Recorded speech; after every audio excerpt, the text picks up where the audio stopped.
Welcome to today's market report.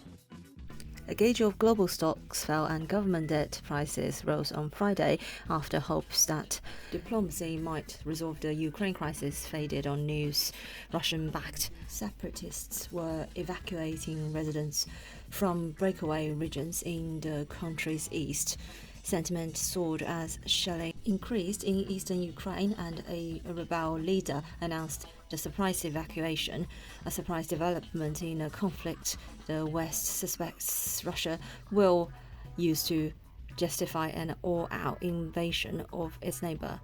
The dollar rebounded and the safe haven Swiss franc rose as a mood that had improved on news late on Thursday that U.S. Secretary of State Anthony Blinken would meet with Russian Foreign Minister Sergei Lavrov next week darkened again.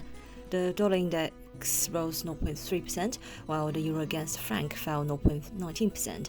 The two currencies often are recipients of a flight to safety during times of crisis. The ruble weakened 1.4% at 77.16 per dollar, as Russia's assets have been hammered by fears that a military conflict would trigger sweeping new Western sanctions against Russia.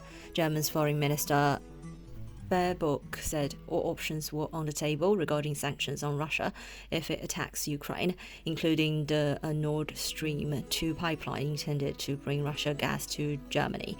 Investors are waiting for the three-day weekend to be over to assess an equity market already weaker on the outlook that rising interest rates will hurt growth stocks.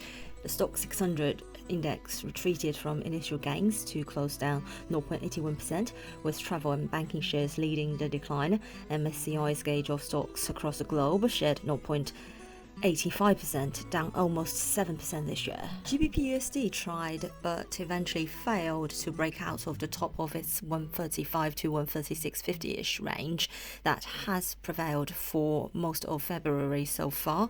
The euro-dollar extended the decline and printed a fresh low around 113.25.